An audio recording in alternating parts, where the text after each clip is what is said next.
I would like to take a moment before we get into today's main episode and to talk about my sponsor for the podcast. Podmatch is a new podcasting site dedicated to all podcasters. The platform helps hosts get connected with potential guests to appear on their show, as well as allow guests to find podcasts that will give them a chance to share their story. Podmatch offers many tools to help organize your page, from to-do lists to episode planning to potentially appearing on a leaderboard. Podmatch has it all. The best part, you have the potential to get paid. And who doesn't like to get paid from home? I like to. With an easy sign up, you can start connecting with podcasters and guests immediately. I have been a part of Podmatch since the beginning of May, and I have got to say that it was the best decision I've ever made because Podmatch helps your podcast grow. It helps you get connected with people that have very interesting, very compelling background stories that are just waiting for their story to be shared. So if you are a host or guest and would like to start building professional relationships, explore more opportunities, and have your story shared, I highly suggest that you sign up with Podmatch today by going to joinpodmatch.com/lethal venom to start expanding your network in seconds. I would like to give another huge thank you to Podmatch for sponsoring this episode. Now on to our main episode, and again, you can sign up at joinpodmatch.com/lethal venom to begin your podcasting journey today. Hello everyone, welcome to the Lethal Venom Podcast. This is a show where I talk about anything I want with the honest to God truth, no lies told. Today's guest we have is Scott Allan. He is an evidential medium, author, TV personality, and host of the Enlightened Live podcast. After a 30-year career in funeral service, Scott's unexpected journey into mediumship has led to international recognition with sold-out events and appearances on top podcasts like The Forbes Factor and We Don't Die Radio. He helps listeners connect with the spirit world, offering healing messages and insight into life, death, and beyond. So, Scott, thank you so much for joining us today. My pleasure. Nice to meet you. Nice meeting you too. If you could just tell me a little bit about yourself and what you do. Yeah. So, as you said, I am an evidential medium. I was a funeral director for many, many years. I started working around the funeral home when I was about 16 years old.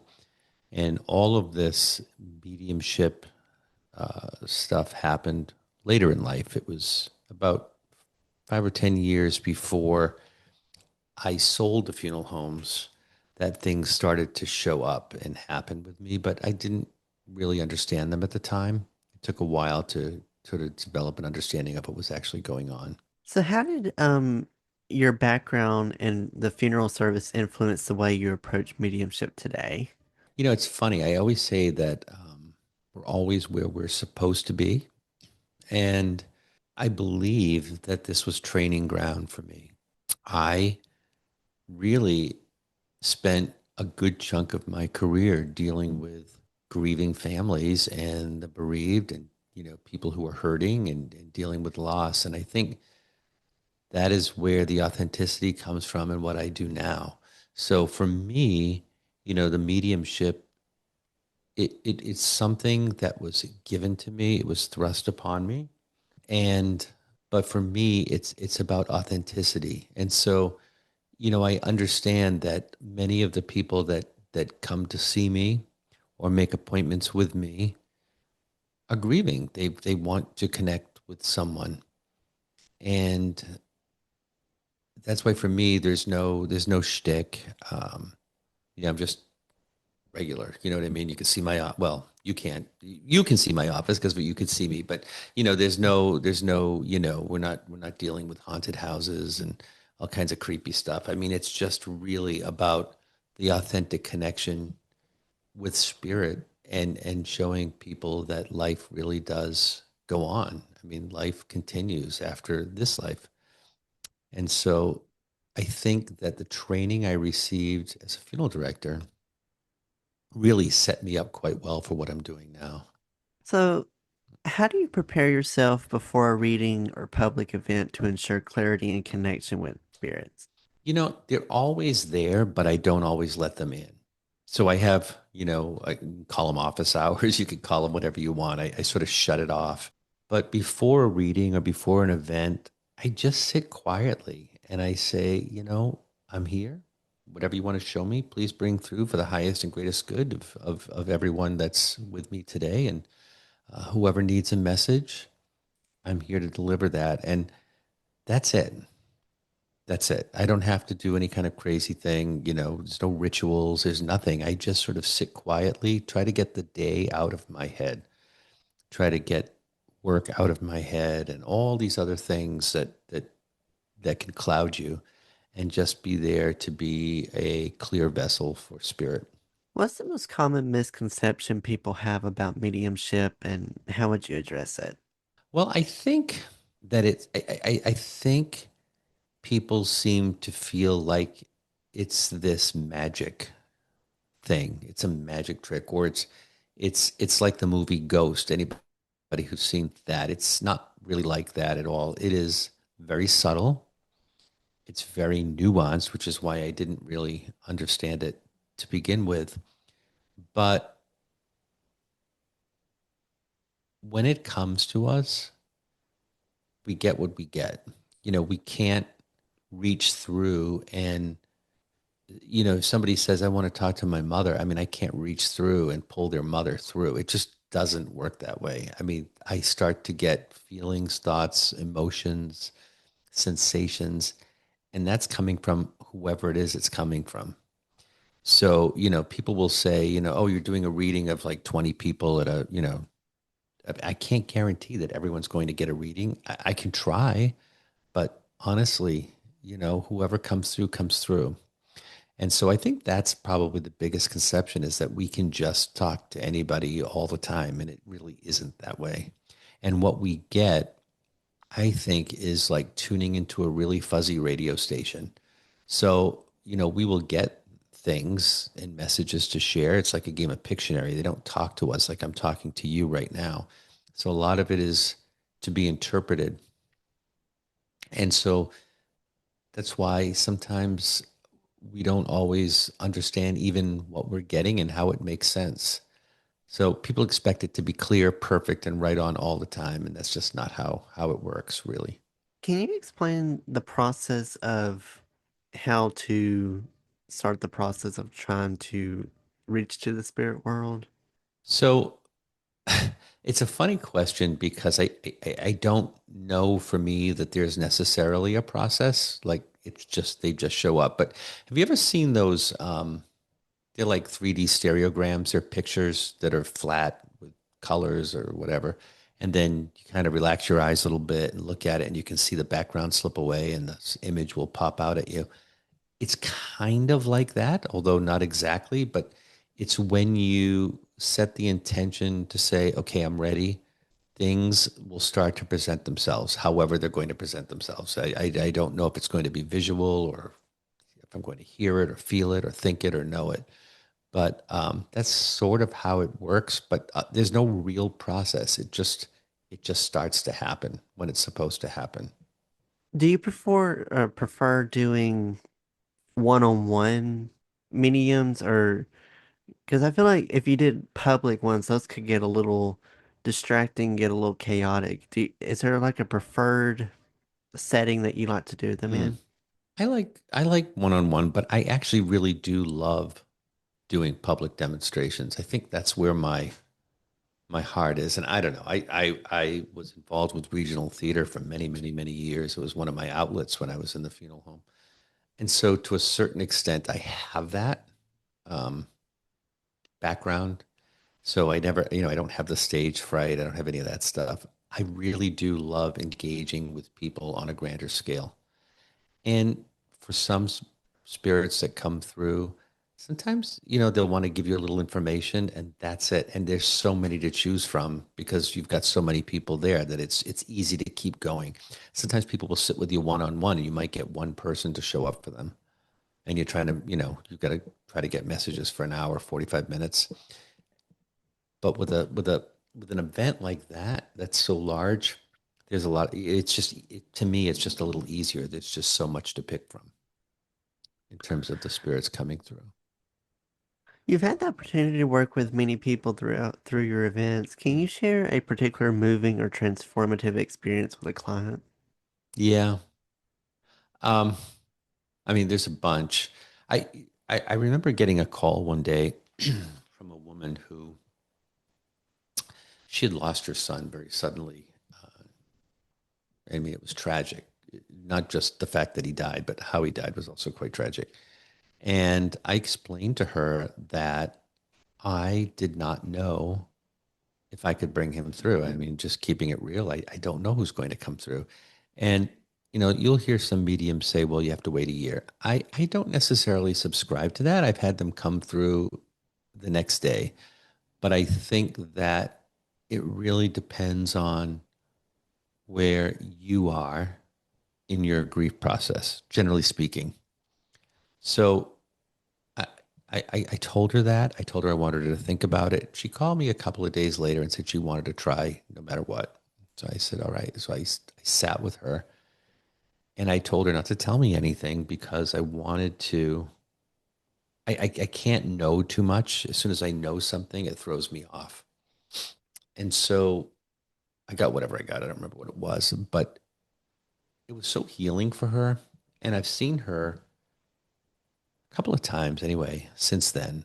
And you can see her progression in healing that she just has this absolute confidence that her son's okay because he brought through evidence of things that private conversations that they had together or circumstances surrounding his passing or whatever it was. And I honestly don't remember. I couldn't share those anyway. But I do feel like, those are the moments um, that are really profound. And sometimes they could be humorous moments as well. So it doesn't matter how it comes through. It's just that it comes through. And it's those moments where people say, oh my God, I can't believe he just said that. Like, where did that come from? I don't know where it came from, but those are the moments that are really profound, I think. And there's a lot of them. How do you balance your work as a medium with your personal life, especially when the spirit world is so present in your day to day? When I'm done, I turn them off. It's like a Zoom call. They don't bother me. I had to learn that. That wasn't something that just happened naturally. They used to be around all the time. But I learned to shut it off. And I set this intention because this whole work is intention based anyway. And the intention is that when I sit in front of my computer or when I'm on a stage or when I'm sitting across from a person and the intention is to deliver messages, then you can show up. You don't bother me while I'm grocery shopping. You don't bother me when I'm home watching TV. You just don't. And they don't. I mean, and that really is it. They just don't. And even if they're there, I'm not necessarily aware of them unless I sort of, it's almost like if you if there's people in the other room, like you live with roommates and they're in the other room on their phone and they do it every night at the same time, you probably would get used to the fact that you know they're there, and then you just sort of after a while don't even notice it anymore, like having a kid or something, I suppose. But if you tune in, you can hear it. That's kind of what it's like. You have to sort of tune into it a little bit to hear it. In your opinion, what's the most important lesson the spirit world has taught you in your journey as a medium? All of this is not for nothing. There really is something beyond this. And I don't claim to see it. They don't show me where they are. They'll show me things about themselves. But the existence that we have goes on, and it's proven to me over and over and over again. And sometimes it just blows me away because I don't even know what I'm bringing through half the time. Life goes on. How do you help people who are grieving find peace and healing through your mediumship sessions? I think that just the validation that someone they love will come through and share bits of information that make sense, that are private, that I certainly wouldn't know. I think that's where it isn't me. It's just me as a vessel. It's them coming through and sharing that information that is so healing because it has to come from someplace. It really does. And they leave a little bit lighter than they did when they showed up. What advice would you give someone who is skeptical about mediumship or connecting with the spirit world? None, because it's not my job to convert skeptics. And I think also you have to remember there are skeptics, but then there's cynics. And skeptics, I have no problem with because I was a skeptic. I've been a skeptic. I'm still a skeptic. I'm skeptic. Not everything is paranormal. Not everything is mediumship. Not yeah. It just isn't. I tend to be skeptical, but cynical is another thing. You know, um, and so I just don't deal with it. I don't. If you're a skeptic, that's okay. I hope you have an experience that will transform your way of thinking. I know this is real, but it's okay if you don't. It's okay if you're not there yet. I just don't, but I definitely don't deal with cynics. If you're going to be mean or, there's trolls everywhere. I just don't even engage. So, what advice would do you have for someone looking to develop their own intuitive or medium mystic abilities? Yeah. So let me say this. I think we're all born with a little bit of intuitive ability. And, imagine it being a little bit like an artist. And some of us can draw, but some of us can create masterpieces, right? Or some of us can play a few notes on a piano and make it sound okay, and other people can write symphonies. It's that kind of thing. It's where are you on the spectrum with your intuitive side? But we all have something. It's that I know who's going to call before they call, or that's the one people talk about all the time. It's there, and I think you can develop that. There are classes, there are things you can do. You look online and see what's out there. But I also, and this is the jury's out on this. So there are people who do what I do who don't necessarily subscribe to what I'm going to tell you, but it's my feeling, it's my belief that mediums are a different thing. So all mediums are psychic, but not all psychics are mediums. I think we can enhance and work on our intuitive gifts, which is the psychic side. I do not believe personally that you can train yourself to talk with people who have crossed over. That being said, it does not mean that you don't get signs from people you love. It doesn't mean that you can't learn to recognize them or that you can't talk to them yourself and say, listen, grandmother, grandfather, whomever, please give me a sign because you can and they'll hear you. That's not really mediumship. That's you as a person knowing that your loved ones can still hear you. But I think the idea that we can train to be mediums if we don't have the gift, um, I don't personally, I just don't think it's possible. And I've worked with people who have taken some of my classes, and I can tell who's got it and who doesn't. You just kind of feel it and see it and know it. So, um, but if you have a sense of this, if you feel like you are, if you have some kind of mediumistic gifts, or if you feel like you want to work on your intuition a little bit, there's plenty of classes online. You can Google it. I don't have anything going right now, but sometimes I do. Sometimes I do them in person, sometimes in Zoom. But yeah, there's different things available to people who want to learn. This might be kind of a controversial question, but is there some mediums out there that kind of fake it a lot? Yep. Meaning Yeah. that they kind Honestly. of pretend that they don't. Because my opinion about mediums has been, I don't, I have mixed feelings toward them. I think it's interesting that what they do, but I also have a thing of, they, especially for people that do it for social media and for YouTube content. Hmm. I always have that question of, well, do they have all like the person that they're doing it towards give them information to where Hmm. then when they come in person they just pretend that they knew it.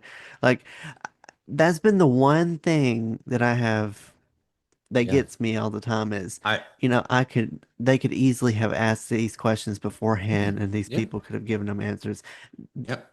Are there some people out there that are like that? Yeah. There's bad doctors. There's bad attorneys. There are fraudsters and shysters in every industry. There are bad funeral directors. There are bad clergy. You name it.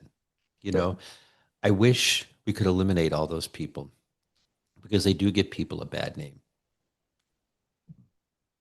Someone who's real doesn't need a shtick. Someone who's real doesn't need to. Now, look, if they're on social media doing readings, that's fine. I mean, if that's how they want to get their word out, that's okay. There are a lot more good, decent mediums, and I know many of them. Um, but you always have to watch out. Do not ever, ever, ever give people money to get rid of a curse. These are some of the things that they use. Don't do that. You don't need to see someone twice a week or twice a month. You just don't need to do that to get your partner to come back to you or whatever it is that what it is. That stuff is a scam. It's a scam, and and there are people that do cold readings who I don't even know how that works, but I guess they would go in and read body language or whatever. I don't know. But the thing is that when it's real, it's real. And I think I said to you, because we had exchanged a little bit through email before we actually did this, and you said something about reading you on the air. Did you did say that, right? I'm not Yes. daydreaming. I think you had mentioned that, right? I know I Hmm. do a lot of podcasts. I thought it was you, but I wasn't sure who it was. And I said to you, for me, that's not the best setting. And it's not the best setting because I have to focus on what I'm doing here. This is right now being a podcast guest. Hmm. You have to focus on being a podcast host. And it is it is a three-way conversation, me, you, and them. So you have to be as engaged as I am, which means you have to have a clear mind for this to work. I made a mistake a few years back, and I had done another podcast, and uh, the podcast was fine, but the day before we were to record the episode, actually it was live, if I'm not mistaken. This woman who was the host, her daughter had had some kind of a medical emergency and was in the hospital. And she said her partner would be there, her fiance or whoever he is would also be there. And now she's going to do the podcast from the hospital room while doctors are coming in and out. And then her partner, who was supposed to be there, was actually at the gym. So she's like calling him on the phone.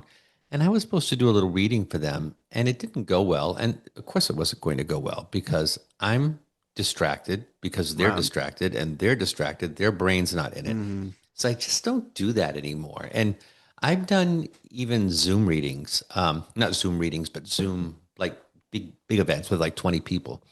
I even find that difficult because I have to focus on who's raising their hand, who's claiming this person. So I won't even do those anymore unless I have someone running the chat. Like if I can sit here and just do it, it's fine. But if I've got to sit here and engage and ask questions and or answer questions or whatever the case may be, it doesn't Hmm. work well for me. Um, and that comes back to the authenticity issue. A medium who's worth his weight or her weight, you should not have a problem saying that to you because that really is the reality of what mediumship is. Beware of the ones that say they can read anybody anytime, that they have a window to heaven or whatever there is that they're kind of bringing through. So, that's just my take on the whole thing. But that's why I said I didn't want to do that. I'm happy to answer questions. Um, but I think in this type of a setting, I don't think it works well.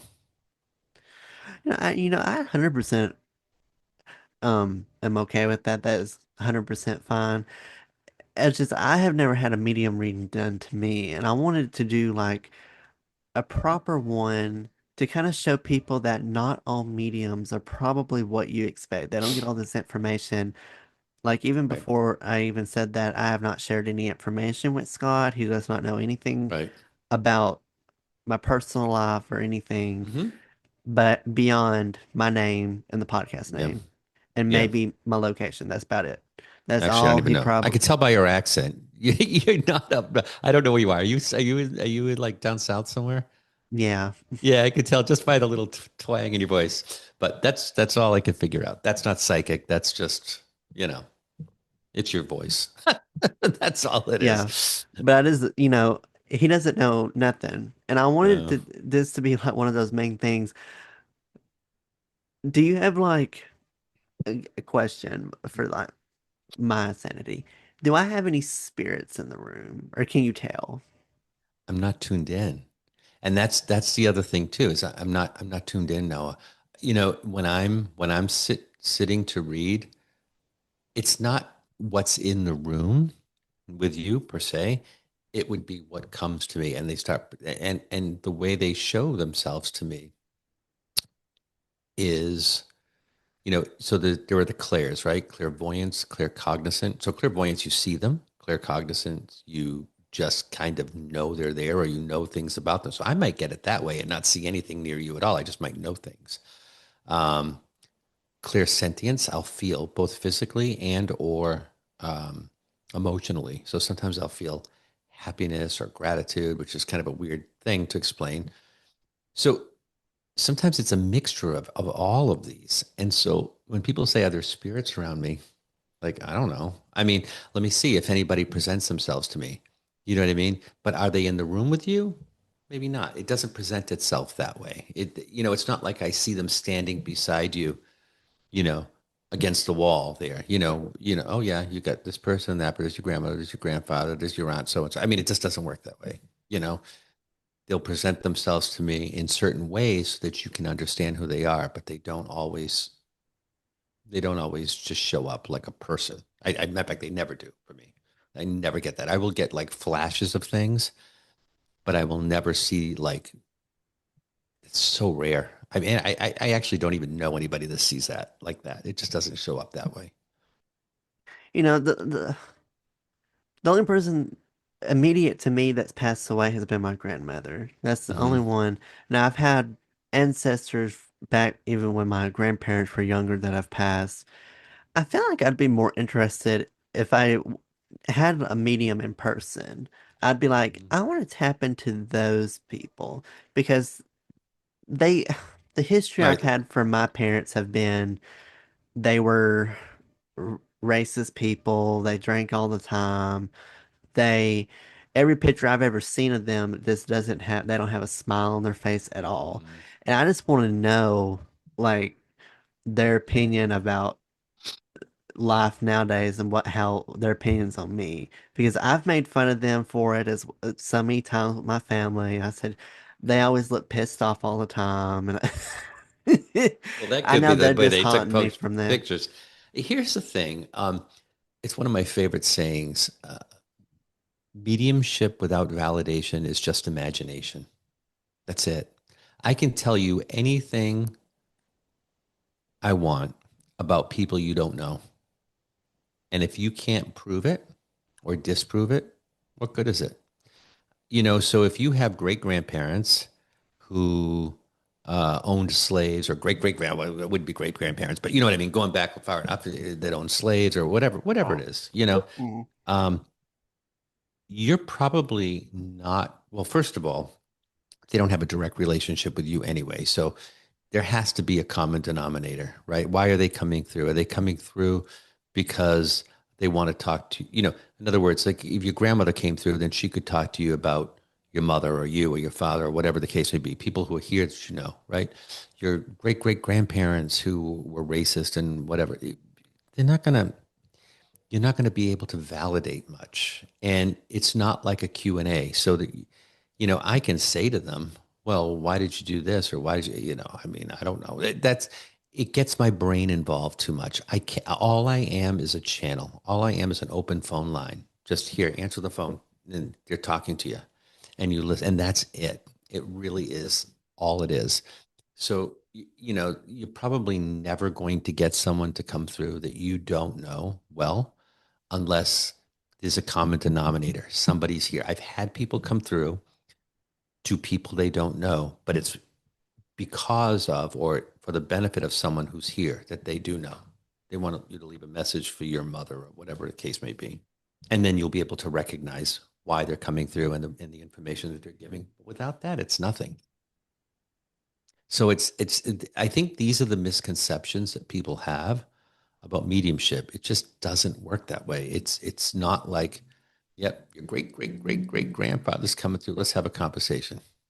You know what I mean? It just doesn't. It's just not like that. That's a very human way of thinking about it. But we don't even, it doesn't matter whether they spoke English. It doesn't matter whether they spoke at all.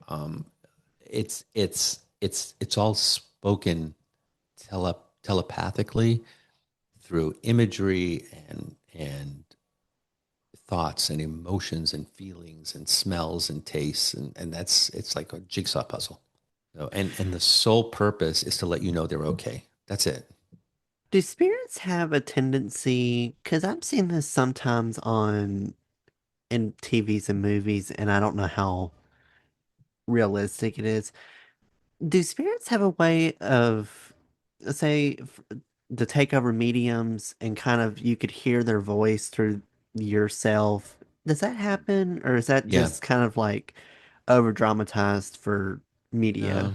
It's real. It's called trance mediumship.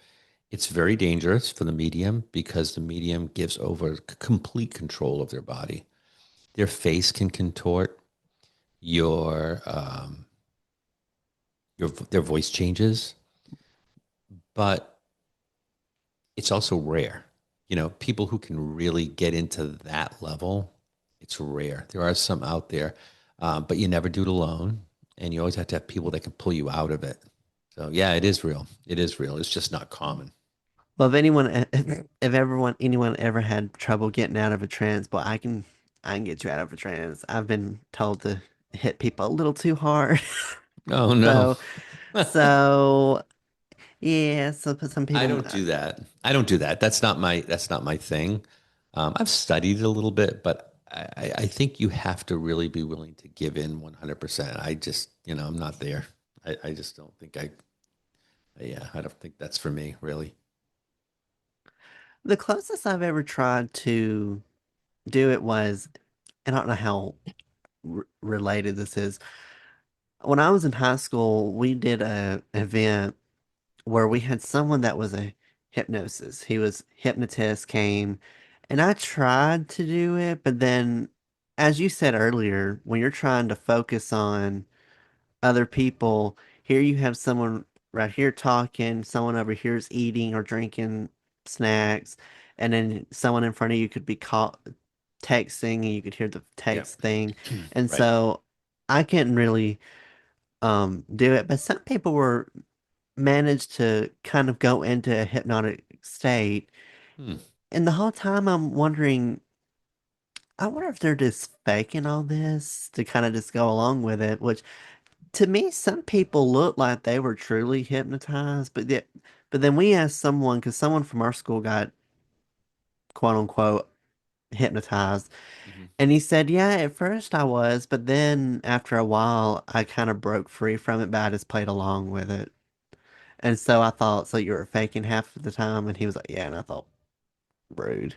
Well. Here's what's interesting because I remember many years ago I saw one of those comic hypnotists, and hmm this was before I did any of this work, and I wondered the same thing, like what's happening up there. And I remember having a conversation with this guy after it was all done, and I said, basically it was a similar question, like, was that real? Or he said it was funny because I always felt I was me. I never felt like I lost control, which is what they say about, hypnotism. Like you are still you. Yep. And I said, well, you did some silly things up there, like cuddling with people you don't know and all this other stuff. He says, yeah, it was weird because I would not have done that. However, I also knew that I could stop if I wanted to, but for some reason I didn't. Now, it's kind of a weird answer. He says, it's like I felt like I should and I did keep going. And why I didn't stop, I don't know. So maybe that's really what it feels like. Maybe it's the understanding of what hypnotism really is. I think we kind of almost expect to be out of it, and we're not out of it. It's just like when I do this work, I'm not out of it, but I am in a specific place mentally that the information comes through, and then I forget. I forget very quickly what came through. I think people sort of relate it to a dream that, and I've seen some content creators do it for like video sakes, where I remember one YouTuber, she said that she was aware of what she was doing, but it felt like a dream and you just kind of had to play along with it. And so that's kind of the understanding that I get is that you are in some, you are kind of remember it, but it doesn't feel like it actually happened. It was kind of like a dream. So that's like the closest I've gotten to what apparently what it's like to be hypnotized. I don't Yeah. know. When you're in I'd like trance, to. though, they remember nothing. Like you are completely gone, and they have to like watch it on video to see what they said and did. And I've seen it. I've seen it with people who I know and respect. I just don't do it personally, but that's very different than hypnotism. Hypnotism, you're in complete control. Trance, you are not in control at all. You are completely gone. It's like you just stand over here and let something else come in, I guess. I don't know. I just would like to know like what they see because the hypnotist we had, I don't know if he's well known on social media or not. I've not really heard of him since he came. Honestly don't remember his name, but he came and they did something like a teacher. They brought like a teacher up on stage that was completely like in a normal state, and they pretended that they were some kind of celebrity. And I just wanted to know, like, like how their brain works. Do they actually see the celebrity, or do they just see like this random person, but they in their mind are being told, oh, it's their favorite celebrity? I'm wondering if it's like more of a you can tell that it's not them, but you have to kind of play this role of, oh, it's my favorite celebrity. It's a really good question. And that's not something I have a lot of experience in, but I don't know. I've thought of that myself. Is it the type of thing where you know it's not them? However, you are you have that hypnotic suggestion to keep going with it. And you do for whatever reason, even though you know it's not them, or do you really think it's them? I don't know. I don't know the answer. And that's another show for you. You could get someone on, a hypnotist to come in and talk about hypnotism because I think it's fascinating. It's totally different thing from what I do, but it's fascinating. I might have to do that. Be like, ask the real question and be like, okay, be honest with me, and be like, Yeah. Yeah. You need to get someone in that's I'd be like, probably been hypnotized in one of yeah. those settings. Oh, that would be real. That'd be a good idea for a podcast episode. I'll give you credit for that because I had All never thought right. about that. I'll give you credit for that. Yeah. Yeah, that's always been fascinating to me. And I even tried to like be hypnotized too when he was doing it. I was sitting there. Of course, probably look dumb, but then you look around and like, oh, this is way more entertaining to watch because Yeah. after I opened my eyes, people started like doing these weird things. I said, "Oh, this is more entertaining to me." So I wasn't mad that I couldn't get hypnotized because watching it, it was so fun. We all had a great time. It was so Yeah. funny. I'm sure. He had, I think, about 500 to maybe 1,000 of us in there. It was like all of the schools from our county were in there, and it was like high school students. So it was just a huge arena full of students, and we had Wow. this a fun blast in there. So I'll have to try to see if I can find one. I'd like to try to get hypnotized, but I also don't want to be so stupid on camera. And I don't want people, even though it's an audio podcast, that'd be so hard because my microphone probably won't pick up something all the way over here. And so here I It's, am yeah. I'd have to be like, I'd be like, just do stuff to where I'd have to stay seated. I have to stay seated. I can't Again, get up. I don't know. I don't know how this works when you're trying to do other things. Do you know what I mean? It's almost like you need to have someone else running the show that day. So you have to think of nothing. That's my thought. You know what I mean? But don't know. You'd have to find out. Well, I honestly don't think I could ever be hypnotized because my brain goes 90 miles an hour on everything. I'm probably thinking about what I'm doing later Yeah. that day, and then I'll think about a random memory from like Hmm. childhood come in my brain, and I'll remember an iconic line from a TV show. I mean, that's just how my Yeah. brain is. Yeah. A lot of And so people are my like that. brain's like this all the time. And then they try to get the music going, and I feel like for some, the process of trying to go into hypnosis, I'd get over it and get bored and fidgety because I feel like it takes forever to get people hypnotized. I think it took him when we did it 10 or 15 minutes, and I thought, oh, this is taking way too this is taking way too long for It's me. not quick. No, it's not quick. You It's know? not quick at all. No.